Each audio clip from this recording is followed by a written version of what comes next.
Уважаемые коллеги, уважаемые друзья, мы рады приветствовать вас всех в стенах Национальной библиотеки, кто у нас к нам пришел, а также коллег, кто присоединился к нашему межрегиональному семинару с элементами вебинара «Все о документе» и для документа, проводимого при поддержке Российской библиотечной ассоциации и Российской национальной библиотеки. Сегодня нас всех ждут очень интересные актуальные сообщения по вопросам сохранности фонда. Большой блок сообщений у нас будет посвящен вопросам изготовления и сохранности бумаги. Особенно внимание это как раз у специалистов Федерального центра консервации библиотечных фондов. Ну и, конечно же, с нами поделятся опытом по вопросам консервации, вообще по вопросам сохранности фондов наши коллеги. Расскажем об опыте Национальной библиотеки, и также будет представлен опыт Тверской областной универсальной библиотеки имени Горького.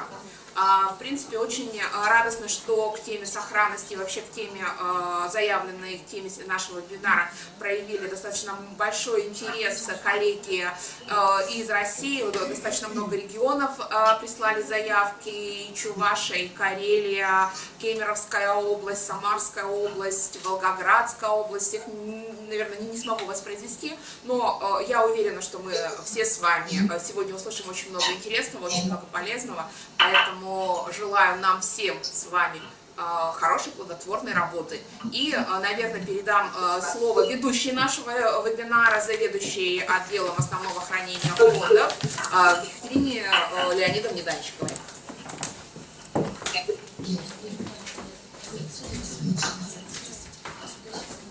Добрый день. Здравствуйте.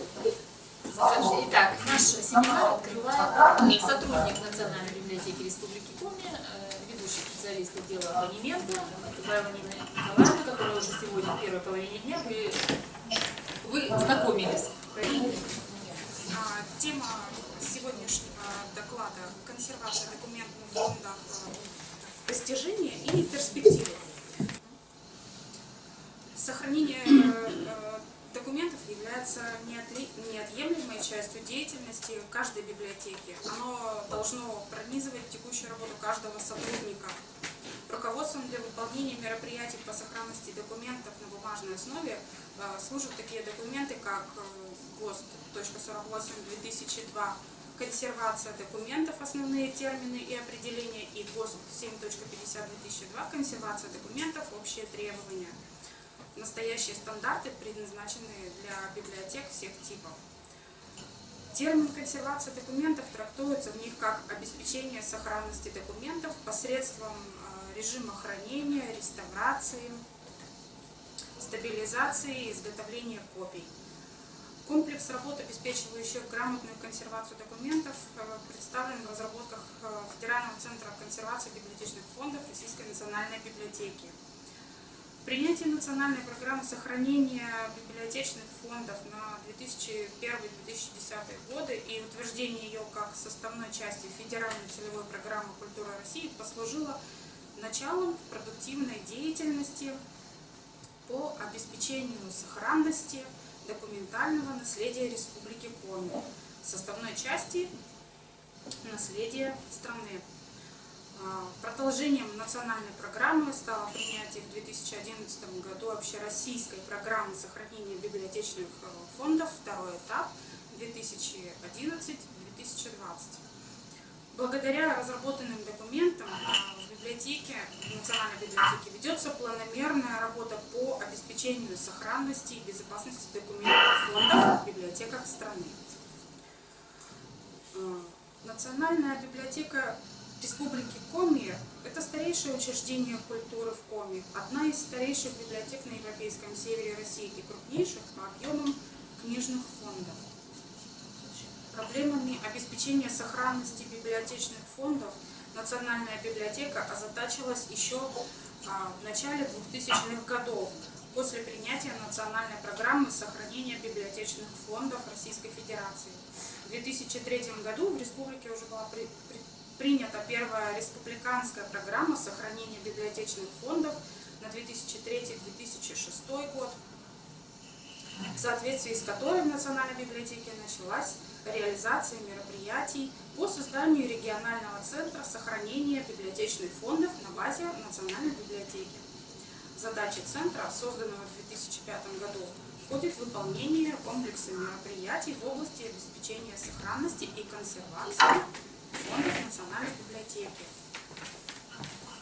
В дальнейшем для решения проблемы сохранения документных фондов в Национальной библиотеке Республики Коми были разработаны и реализованы программы сохранения библиотечных фондов Республики Коми на 2007-2011 годы, 2012-2014 годы, 2015-2017 годы. Стратегической целью указанной программы было выявление проблем и определение основных направлений сохранения библиотечных фондов в масштабе республики. Мероприятия республиканской программы реализовывались в рамках ФЦП «Культура России». Постоянное финансирование из федерального и республиканского бюджетов позволило развернуть полноценную работу по сохранности фонда. В целом можно отметить, что за прошедшие годы была проделана огромная работа по реализации системных мероприятий под программы консервации библиотечных фондов.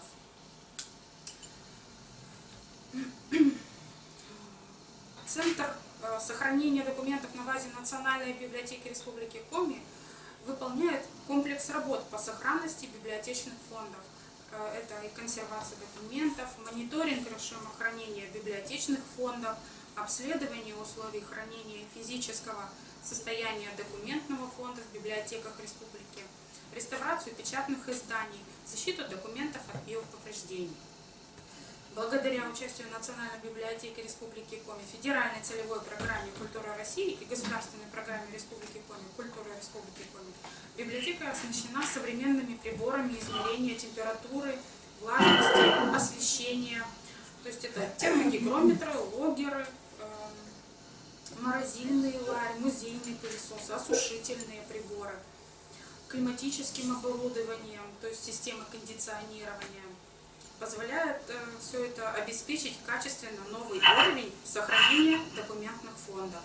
Для поддержания нормативных условий режима хранения и контроля за показателями Национальная библиотека, как я уже сказала, оснащена необходимыми техническими средствами.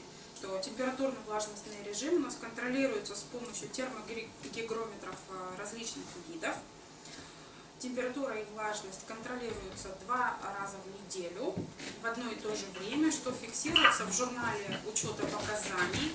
На основе этих показаний делается анализ полученных данных, и в свою очередь данный анализ позволяет предпринимать определенные шаги по соблюдению норм температурно-влажностного режима. Участие Национальной библиотеки совместно с Федеральным центром консервации библиотечных фондов в межрегиональных проектах позволяет реализовывать технологии консервации библиотечных фондов, такие как фазовая консервация, инкапсулирование, стабилизация методом нейтрализации кислотности бумаги. И вот как раз одним из важных пунктов консервации библиотечных фондов является стабилизация бумаги. То есть обработка, замедляющая старение и предотвращающая повреждение материалов документа, является частью комплекса мероприятий по обеспечению сохранности библиотечных фондов путем консервации документа. Применение метода массовой стабилизации документов, который стал доступен Национальной библиотеке за счет федеральных средств в рамках проектной деятельности. Благодаря этому было обработано 3700 краеведческих документов 19-го, первой половины 20 века на базе федерального центра. Данная процедура благоприятно сказалась на физическом состоянии книг и значительно увеличила срок хранения документов национального достояния. Вот это вот как раз там, где проходит стабилизация методом нейтрализации. Значительное внимание также уделено фазовой консервации, то есть изготовлению индивидуальных контейнеров из бескислотного картона для хранения документов. Данная работа ведется с особо ценными старопечатными книгами, изданиями депозитарного фонда Национальной библиотеки. Перед помещением в контейнеры документы тщательно обследуются. На фазовое хранение переведены в контейнеры из бескислотного картона 900 изданий, хранящихся в фонде. Это тоже позволяет замедлить процесс разрушения бумаги. Инкапсулирование документов. Это тоже такой немаловажный процесс, но именно для листовых документов, которые есть в нашем фонде. То есть заключение листовых документов в конверт из прозрачной инертной полимерной пленки. Для этой цели применяют полиэфирную пленку. Данную процедуру для нас проводили на базе Федерального центра консервации. Как проходит данная процедура? То есть документ вкладывают между листами пленки, края которой запаивают с помощью ультразвука на специальной установке. Процесс является легко обратимым, то есть это не как ламинирование, когда документ запечатают и все. Да? После инкапсулирования хрупкие документы можно безопасно брать в руки. Инкапсулировано порядка 150 листов, преимущественно краеведческого содержания. Данная процедура защищает документы национального достояния от физического износа, механического повреждения, пыли и других отрицательно влияющих на документ факторов окружающей среды. Национальная библиотека в своей структуре имеет реставрационную мастерскую. Она оснащена профессиональным оборудованием, где специалистам осуществляется реставрация порядка 30 документов, относящихся к редкому фонду в год. Как правило, на реставрацию поступают документы, физическое состояние которых представляют угрозу для их сохранности при дальнейшем использовании и хранении. Основные повреждения таких документов – это выпадение страниц, выпадение блока, полная или частичная утрата переплета, утрата фрагментов листов документов. Реставратор Туркина Елена Владимировна прошла обучение по данному направлению на базе Федерального центра консервации библиотечных фондов и повышала свою профессиональную деятельность, участвуя в обучающих семинарах. Благодаря этим полученным знаниям, помимо реставрации книг из фонда Национальной библиотеки, она осуществляет и практическую помощь нашим муниципальным библиотекам Республики Коми.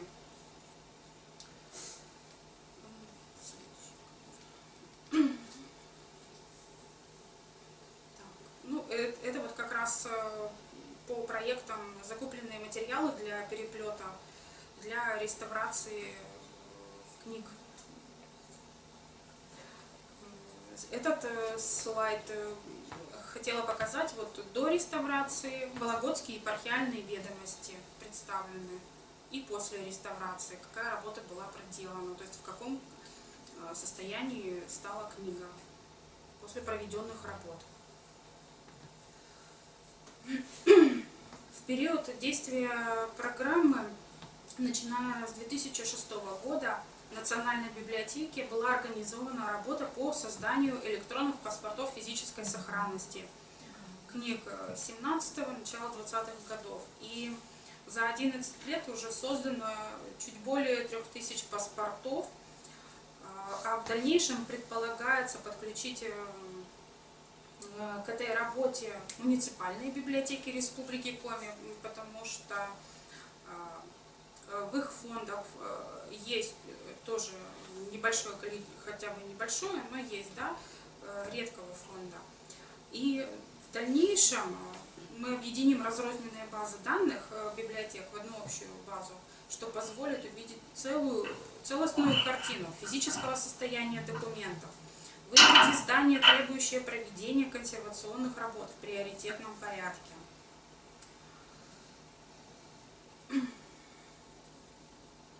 Одной из задач программы также является организация по поддержанию необходимого режима хранения документов в библиотеках Республики Коми и в рамках осуществления системы мероприятий. Нашим центром проводится мониторинг физического состояния документных фондов. Силами наших сотрудников были проведены обследования в библиотеках Усинска, Троицко-Печорского района, Вуктыла, Печоры, Воркуты и многих других. Обследование позволило оценить конкретную ситуацию в каждой из библиотек на месте, получить данные об условиях хранения документов, состоянии помещений и самих фондов. Было выявлено, к сожалению, что отсутствуют термогигрометры, то есть нет возможности осуществлять контроль режима хранения документов. И большинство библиотек нуждаются в проведении ремонтов.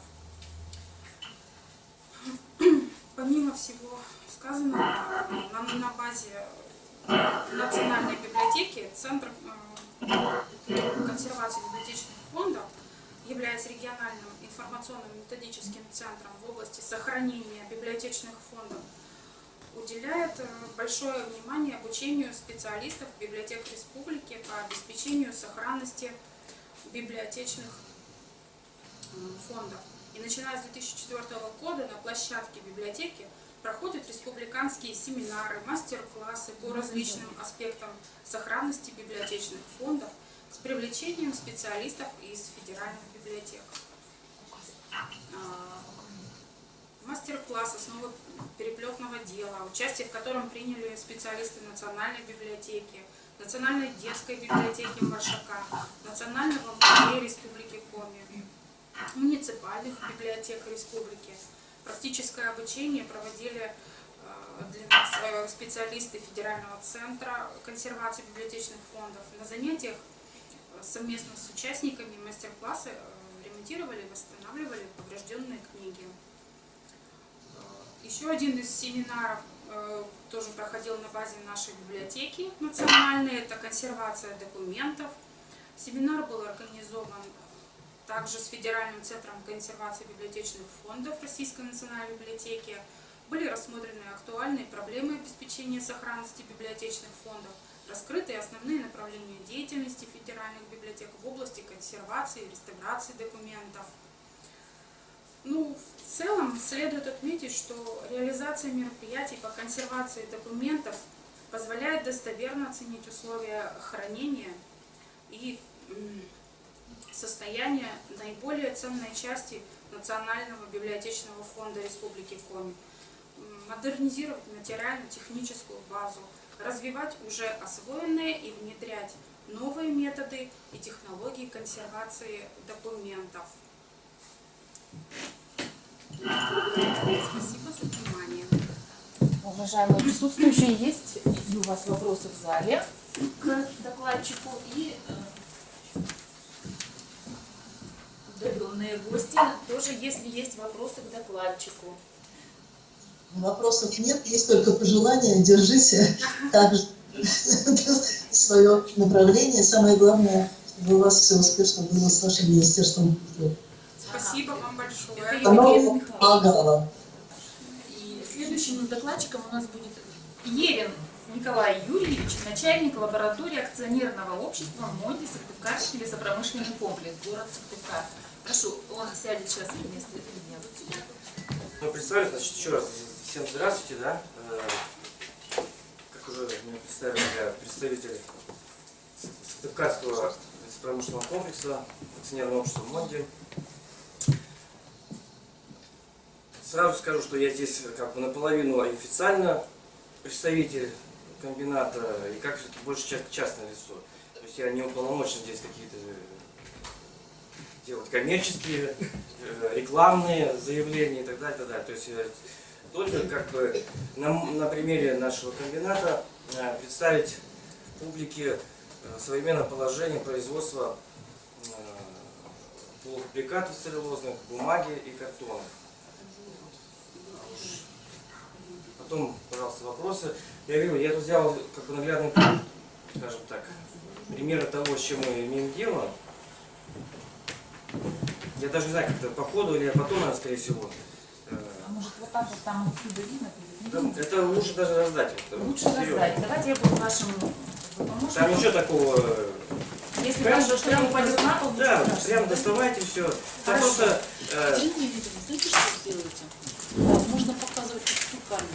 Мы потом смонтируем видео и будет видно хорошо. всем, кто будет смотреть это видео, и будет видно. Я эти пока красивые. гостям раздам, а вы продолжайте. ну вот, если так очень коротко разложить пошагово, от чего начинается производство бумаги и, собственно, до конечного продукта, то можно вот такой вот схемкой это обозначить. Все мы знаем, что бумага делается из древесины. Как в известном фильме «Девчата», там не только бумага, много чего и всего другого. Рассказывали, из древесины изготавливается. Вот. Но, значит, поставка на комбинат осуществляется древесного сырья, в том числе щепы, уже готовые из промхозов. Вот. После этого на самом комбинате то, что пришло в виде древесины, это рубится на щепочку, из которой, собственно говоря, уже начинается процесс выделения целлюлозного волокна и потом уже производство бумажных продуктов. Вот. То есть идет дальше у нас варка, так называемая варка целлюлозы. Это действительно реальная варка. То есть, а мы сейчас это так и пойдем, тогда все это понятно будет. Вот. После варочного процесса, когда мы эту целлюлозу отделили от самой древесины, от всех сопутствующих компонентов древесины, которых очень много, вот, такие материалы растительные, природные, поэтому очень сложная структура, поэтому главная цель варки это выделить в таком нативном виде целлюлозное волокно. Когда мы его выделили, мы его помыли, мы провели дальше следующий шаг, это отбеливание. То есть это целый цех большой, где поступенчато идет отбелка целлюлозы, целлюлозного волокна.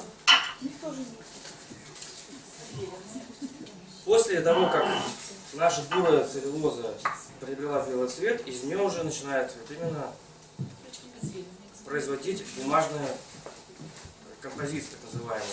В зависимости от какая цель, какие требования, точнее, к этой бумаге, такая композиция, ну, это тоже чуть-чуть дальше скажу поподробнее.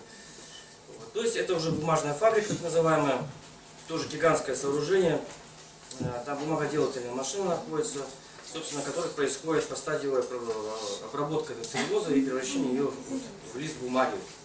Даже, точнее, не в лист бумаги, а все это в рулоны накручивается, а только потом уже происходит форматная резка. Вот, то есть вот этот формат резка это уже последняя стадия, то есть в зависимости от потребителя, что кому нужно. В таком формате комбинат продает уже готовую продукцию. Ну вот так вот, очень коротенько. Ну, очень коротко так, чтобы недолго не блуждать в этих технологических всех нюансах. Значит, заготовка сырья. В наших широтах заготавливаются породы лиственных деревьев и породы хвойных деревьев, ну, потому что они у нас произрастают. Значит, хвойные деревья у нас, в первую очередь, ель и сосна. Из лиственных это береза и во вторую очередь осинка. В очень малом проценте, конечно, есть еще и другие сорта, вернее, породы деревьев, но они, как правило, в единичных экземплярах. То есть вот это основное сырье. Все это происходит, заготовка в леспромхозах с помощью, на сегодняшний день это современная техника, то есть это минимизирован человеческий труд, никаких пил, топоров, бензопил даже, скажем так. То есть это все вот с помощью вот таких, как назвать, тракторов, аппаратов, в котором сидит человек, и как мы с помощью джойстика, собственно говоря, контролируют работу этого аппарата. То есть все это рубка, очистка от сучьев, резка. То есть очень высокая эффективность, то есть производительность этого оборудования очень высокая. Что, к сожалению, тоже сказывается на численности работающих электропроводов, потому что их становится меньше, потому что заменяется все техника. После этого, как наши деревья были срублены, они складываются на лесовозы. Вот. Это основной транспорт поставки древесного сырья на комбинат. Это вы тоже, кто проживает здесь и в районах особенно, количество лесовозов на наших дорогах очень большое. Все это доставляется круглые сутки, ежедневно, без выходных. Ну, единственное, когда если там какие-то большие капремонты на комбинате, но это работает все круглые сутки. То есть комбинат он работает беспрерывно в течение всего года. Также железнодорожным транспортом идет поставка. Ну и до некоторого времени когда-то тоже, кто здесь достаточно долго живет, еще помнили те времена, когда сплав был лес по Лучиге. Но достаточно давно уже этот вид доставки был прекращен, в первую очередь из экологических проблем, потому что много топляка, ну, имеется в виду, не весь лес доходил до пункта назначения, много тонуло, много по берегам сбрасывало. Вот, соответственно, и то это только тогда, когда большая вода, когда у нас идет половодье весеннее. То есть тогда можно такими вещами пользоваться. Он, конечно, экономичный, потому что лес сам плывет, но, тем не менее, сейчас он не используется. Настолько, значит, получается ЖД-транспорт и автомобиль. Все это привозится на комбинат, и все это в виде штабелей складируется под открытым воздухом на площадках. Причем отдельно. Хвойные, елка, сосна сама по себе, береза, осина сама по себе. Здесь ничего не смешивается. Позже расскажу почему. Следующий этап, когда это уже древесина идет на производство, в первую очередь это удаление коры. Очень важный процесс, потому что кора это очень вредный побочный, скажем так, компонент для производства бумаги. Он не отбеливается, крайне отбеливается, то есть ее никак нельзя, очень трудно она сортируется в процессе производства целлюлозы. Поэтому она уже потом, если ее плохо древесину, так надо сказать, окорить, корку произвести, то вся вот эта мелкая грязь коревая, она пройдет на бумагу. Соответственно, внешний вид бумаги очень будет меняться.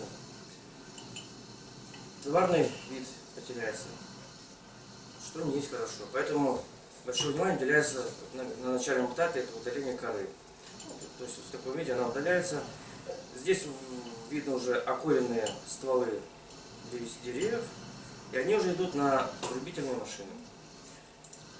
Рубительные машины, они рубят щепу. Так надо есть. Что-то древесная щепка. Вот. Но к ней тоже есть довольно-таки жесткие требования, то есть определенные допуски по размерам, по толщине, по углу среза. То есть все это не просто так, то есть не как попало это все рубится, потому что все это влияет на дальнейшем влияет на качество, получаемое из этой древесины, из этой древесной щепки, целлюлозы, а это в конечном итоге потом сказывается на качестве бумаги. В первую очередь на ее прочностных свойствах. То есть если будет очень мелкая щепа, соответственно мы потеряем в механике, механических свойствах бумаги. Поэтому это все нормируется. Я как представитель лаборатории, вот уже с этого участка у меня начинается, то есть моя компетенция в том плане, что я отслеживаю, вернее я, наша лаборатория отслеживает качество, как происходит процесс рубки. Дальше идет опять складирование, только уже древесины в виде щепы. Если, не знаю, кто бывал на комбинате, это довольно-таки очень впечатляющее такое зрелище. Это сейчас современная такая технология хранения, складирования щепы. И, то есть одновременно это две кучи, опять же, как я говорил, отдельно друг от друга хвойная щепа, лиственная щепа. Они не смешиваются. То есть вот две отдельные кучи. чуть повода, чуть позже скажу, это куча, это, ну, то есть это реально фотография нашего комбината. Дальше это куча привозной щепы. То есть мы еще и щепу покупаем у деревоперерабатывающих комбинатов, чтобы они не просто сжигали, а мы ее могли использовать для своих нужд. И то есть одновременно эти кучи ссыпается нарубленная щепа, и одновременно вот этими штуками, не буду называть, как это называется, не важно, этими штуками происходит забор. И по конвейерам, с целой системой конвейеров, вот туда идет все на варочный цех. То есть очень довольно-таки сложное, очень... На комбинате все большое. Не зря он раньше назывался «Гигант на очереди». То есть там все очень большое. Но занимает он очень большое расстояние. Разную площадь. Поэтому эти кучи очень приличных размеров, как сосудами. Вот, как я уже сказал, щепа привозится, то же самое, щепа в озах. Мы ее покупаем. Тоже родной контроль у нас, мы уже контролируем ее качество. Не всю щепу принимаем, некоторую приходится возвращать, потому что она не проходит по нашим нормам. Либо принимаем, но уже ее просто сжигает на ТЭЦ, то есть как типа носитель. Вот уже как показывали, да, вот мешочек там это, пожалуйста, кто может подойти? Я все это могу оставить, это нас это туда хватает. Я могу это все оставить. Вот она получается, значит, целлюлоза в таком виде, после варки. Опять же, варочные котлы варят целлюлозу отдельно друг от друга. Значит, варочные котлы, это вот, особенно это ничего сложного нет, особенно для женщин, для домохозяек. Это, собственно, то же самое, как вот Кастрюля.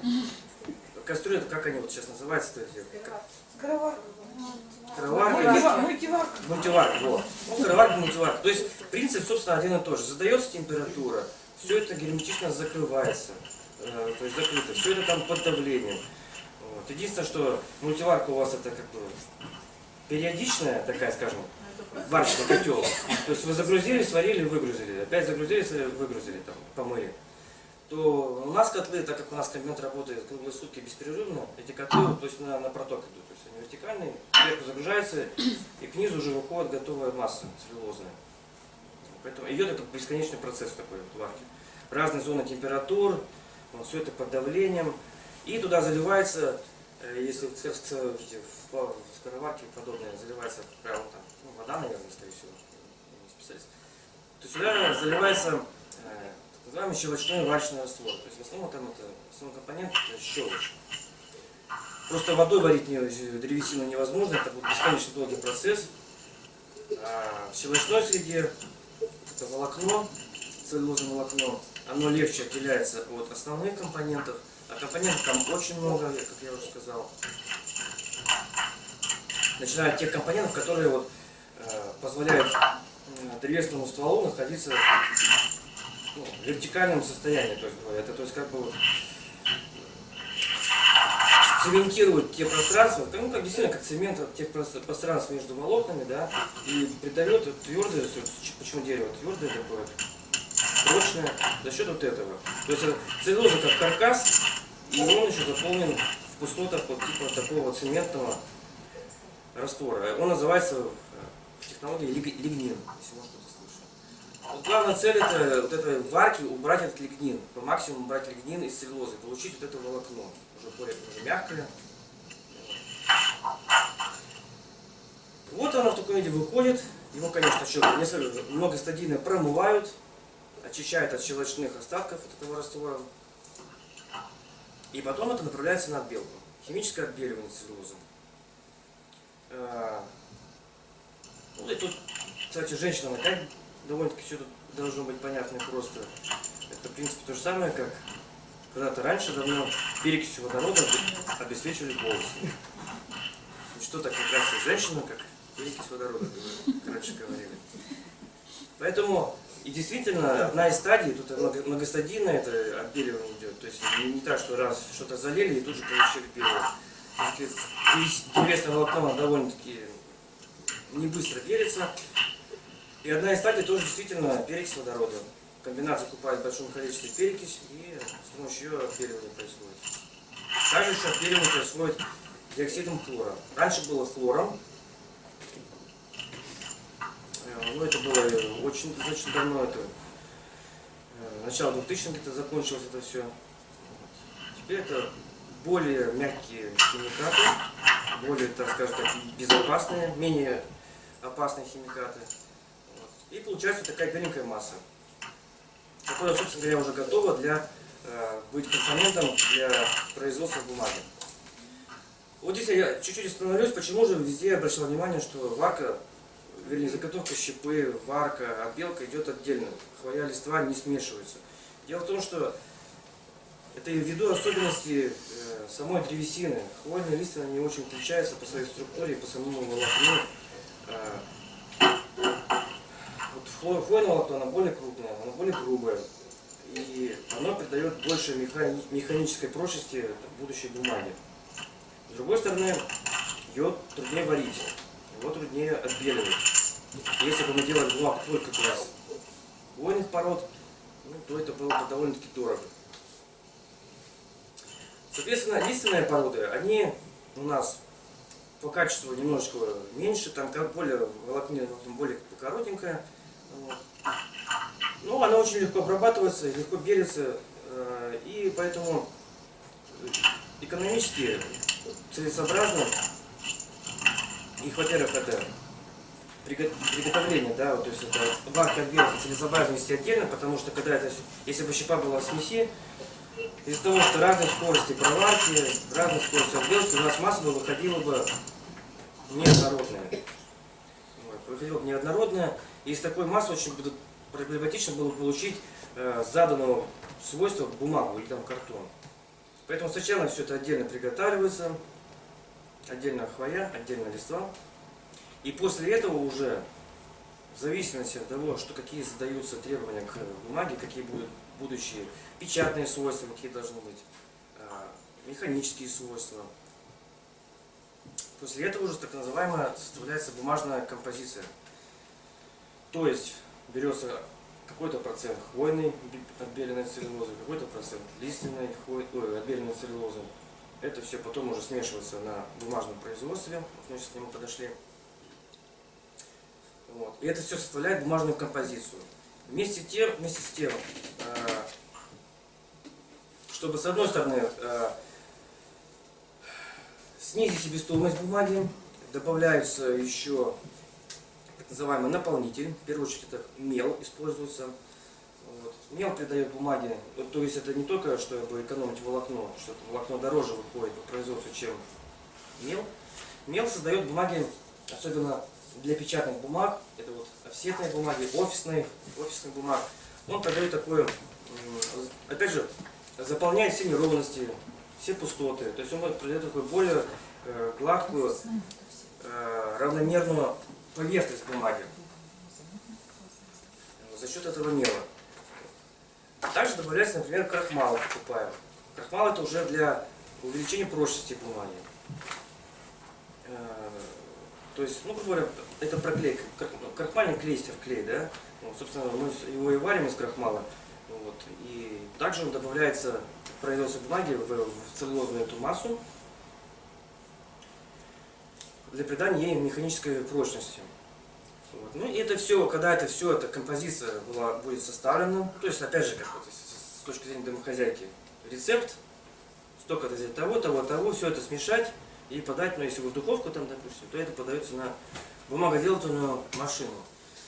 Вот. Как я уже говорил, на комбинате все большое, маленького ничего нету, то и машины бумагоделательные тоже большие, это буквально где-то с пятиэтажных дома, длиной, наверное, метров 200, ну 200 будет, наверное, да.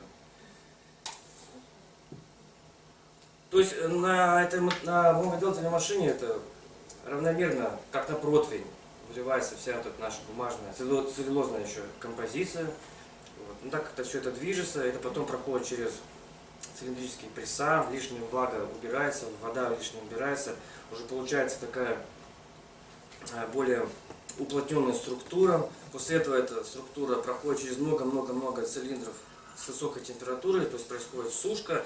И в итоге, как вот мы здесь уже видим, это уже конец машины, происходит намотка на большую такую здоровую катушку, уже готовая готовой бумаги. То есть она уже все высушена, прессована. И уже потом, в зависимости, как наш потребитель, что он желает, либо она вот нарезается на такие маленькие рулончики, они бывают разных форматов. Как правило, такие рулоны идут в типографию. Под заказ определенного размера. То есть в зависимости, опять же, какая бумага, что из нее собирается печатать, такой форматик заказывается. Ну, например, да, вот здесь вот мы выпускаем один из видов нашей продукции, это офисная бумага. Достаточно известный бренд «Снегурочка». Он еще появился до того, как стал это Монди, это когда еще был просто Сыктывкарский УПК. Но, тем не менее, бренд оставили, потому что он популярный. То есть вот здесь, например, формат А4 режется. Упаковывается отдельно в каждую, по 500 листиков, в каждую свою упаковку отдельную, и потом упаковка еще в коробочку. Здесь вот внизу формат А3. И вот хочу обратить ваше внимание, специально сфотографировал. Как-то раньше просто никогда не обращал внимания, но раз меня пригласили с архивным делом связано, да, с документацией архивной, вот я тут обратил внимание, что вот это одна из наших бумаг, она под названием Xerox, такой Perfect Print. И вот тут написано, что срок архивного хранения изготовленного документа свыше 150 лет. Ну, конечно, там вот хранится в сухом месте и так далее, и так далее. Ну, то есть вот, как бы, качество бумаги, да, позволяет ее, если на соответствующие условия, печатные документы на такой бумаге хранить это, нисколько, я думаю, не уступая всем цифровым технологиям. То есть, если цифровые технологии могут 100 раз там теми же хакерами быть потеряны, то на бумаге, если, конечно, опять же, бедно не попадет в воду, в сырость или в пожар какой-либо, тут 150 лет спокойно, без вопросов. И на самом деле, я не знаю, там где-то бумага у меня была, ну, наверное, сейчас уже не важно, может, перемешалась, а даже, может быть, и лучше. Одна из этих бумаг, вот, она офисная, она там даже не подписана была. Она вот была не подписана. Эта специальная бумага у нас хранится с 95-го года. То есть, конечно, не 150 лет, как заявляется, но с 95-го года, вот, наверное, да, Две бумажки. ну, то есть, как видите, сколько уже лет прошло, это больше, сколько сейчас, 20 с лишним лет. Ничего не поменялось. То есть, я к тому это говорю, что технология позволяет изготавливать бумагу не просто на один раз, но достаточно долгое время. То есть, печатать на ней документы, печатать на ней какую-либо литературу и долго ее сохранять для потребителя. Вот. Ну вот выпускаем также мы газетные типографские бумаги. Тут, конечно, качество этих бумаг уже пониже, чем так называемых белых видов бумаг. А белые это вот офисная бумага, офсетная, чуть попозже до нее дойдем. Газетная, потому что, да, вот знаете, она вот и, скажем так, белизна ее не такая. Вот. Потому что немножко, я не буду, у меня останется технология, но технология немножко там попроще, чем вот то, что я рассказал, много-много этапов. У газетной типографской бумаги технология попроще. Хотя она тоже делается на бумажной машине, бумага делается на машине. И если ее минус, то волокно, из которого оно сделано, оно не было подвержено такой глубокой обработке, как вот мы готовим для белых бумаг. Соответственно, вот если возьмете тут газету, да, вот у нас. Вот вы разверните ее, да, я специально ее долго выдерживал 2 недели на окне. Вот просто разверните, да, вот. Да, вот я покажу в сравнении. А вот так вот просто, не так очень заметно будет. Нет. Лицевой стороной, лицевой, чтобы было видно. Да, вот. Вот. То есть, Сколько выдерживает? буквально 2 недели, вот и то солнце, то есть вот такое же зимнее солнце какое-то. То есть она, вот, газета бумага, да, она очень быстро желтеет, потому что из этого волокна не все ингредиенты древесины были убраны, они со временем окисляются, вот, и придают бумаге вот такой желтоватый оттенок. Поэтому вот газета бумага, она дешевле, конечно, ну и, соответственно, долго, ну хотя, я так понимаю, в архивах она тоже долго сохраняется, она хоть и желтеет, но так, чтобы сразу развалилась, я не знаю, вряд ли, наверное. Вот. Ну и вот еще есть офсетная так называемая бумага. Это, говорю, тоже это у нее своя композиция из целлюлозы, и там тоже красители есть. Она особым методом изготовляется, ну вернее особая композиция, и она для иллюстрационных текстовых изданий. Потом эту же бумагу могут подвергать это, из нее делать так называемую мелованную бумагу. Мелование, не мелирование, а мелование. Мелованные бумаги такие есть. Ну это когда такие видели, особенно это дорогие. Да, знаем. Вы знаете. Ну, те же журналы какие-нибудь. Да? То есть там она почти как глянцевая. То есть там еще специально носится мел особым способом. И с помощью этого цветное изображение получается очень четким, натуральным. То есть это вот тоже такая особенность. Ну и вскользь уже упомяну, раз уж мы выпускаем картон. Картон у нас выпускается для дальнейшего производства упаковки. То есть мы упаковкой, конечно, не занимаемся, мы только как полуфабрикат делаем. А дальше уже покупают это комбинаты по изготовлению тары для пищевых, непищевых продуктов, в том числе вот поджидкие, как вот молочные продукты. Специальным образом покрывает там еще пленкой внутри, чтобы не происходило проникновение влаги через бумагу, через картон.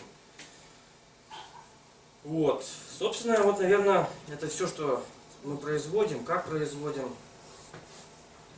Ну, раз уж я присутствую в таком семинаре, да, то есть несколько тезисов, что влияет на долговечность бумаги, исходя из технологии ее производства. Ну, во-первых, из каких древесины она произведена. Я уже сказал, что хвойное это более прочное волокно, поэтому, собственно, она придает механику бумаги. Например, один из наших комбинатов, ну, Монди это холдинг, да, по всему миру разбросан комбинаты. Один из комбинатов находится в Южной Африке. Они работают только на эвкалипте. Ну и выпускают, собственно говоря, не очень. То есть бумага, произведенная здесь, она более ценится. Я еще хотел сказать, там вот через кусок такой плотный, это мы еще также целлюлозу на продажу производим. То есть как полуфабрикат, мы ее вот так вот тоже прессуем, специальная машина есть. Вот. И у нас также ее покупают, и потом уже потребитель, кажется, в своих целях, что он там, как правило, маленькие бумажные фабрики покупают, чтобы делать бумагу, у которых нет своих заводов по производству целлюлозы. Вот. Поэтому, то есть из чего у нас какая древесина используется? Опять же, глубина переработки древесины. Вот, на примере газетной бумаги. То есть насколько мы максимально вытаскиваем волокно, древесное волокно. Это тоже придает это долговечность бумаги. Опять же, уровень, скажем так, технологичности бумагоделательных машин. То есть это очень и очень сложный на сегодняшний день, скажем так, аппарат. Там, ну, там действительно, это, я же сказал, что это вот большая высота, габариты, в длину он очень, это бумагоделательная машина большая. Вот. Ну не сколько габариты, сколько там заложено электроники. То есть вплоть до того, что какой точно градус держать, например, при сушке вот этого бумажного полотна, какое там держать давление, чтобы не пережать или наоборот чтобы она слишком пухлая не получилась лист бумаги. Здесь все вот это вот, какая точная дозировка химикатов. То есть это очень многокомпонентная система, что если где-то в одном месте маленький сбой, то на выходе будет брак однозначно. И вот еще дополнительные химические добавки. То есть настоящая современная бумага это не просто целлюлоза. Я уже говорил, что там еще есть компоненты, которые добавляются, которые позволяют экономить целлюлозу, а с другой стороны и улучшать ее товарный вид. То есть есть и красители специальные, которые, когда посмотришь на офисную бумагу, например, на свет, она как бы кажется более такой яркой. специальные красители добавляются, которые специально преломляют невидимый нами глазу ультрафиолет в видимый, поэтому как бумага немножко как будто сама подсвечивается. Вот. То есть это, ну, например, это дает эффект, чтобы меньше тратиться на отбелку самой целлулозы, потому что это все-таки многотоннажное производство, много химикатов льется, что не есть хорошо и экономически, и экологически. Ну вот, в двух словах, ну, скорее всего, наверное, не двух получилось. То есть, вот примерно так это на примере нашего комбината, как вообще в мире, в принципе, комбинат современный, поэтому примерно то же самое и на других комбинатах происходит, которые выпускают бумажную продукцию. Поэтому на этом я заканчиваю, да. Если что-то Какие-то вопросы возникли? Ну, коллег, которые виртуально там сидят. Нет, сейчас подождите. Коллег виртуальных тоже мы спросим. А у вас прежде всего? А можно спросить, Сейчас мы как бы подключимся. это, вот газетная бумага, там, офсетная бумага, она делается на одной машине, для каждой бумаги отдельные машины. Да. Каждая, да? Да, потому что это очень хлопотно перенастраивать. В принципе, Да. конечно, да, можно все на одной Что, 3 машины? машине делать, но перенастраивать, потому что я говорю, это много компонентов, там отдельные химикаты, да. Ну, понятно. Технологический режим у каждой бумаги свой. Единственное, что вот у нас есть отдельная вот картонно-делательная машина, она только выпускает картон. Ее уже ни на что там не перенастраивают. Есть отдельная машина, которая может выпускать, вернее, две машины, которые могут выпускать офсетную и офисную. Они примерно по композиции одинаковые, там, ну чуть-чуть только различаются. Поэтому они, в зависимости, какой заказ пришел, быстренько перенастраивают. И можно выпускать, переходить с одной на другое. Кроме того, еще есть разные так называемые граммаж бумаги. То есть вес, ну, так называемый вес 1 квадратного метра. Ну, грубо говоря, толще, они плотнее, менее плотнее, да. Плотность. Ну, плотность разная. То есть это опять же, особенно для офсетной бумаги характерно.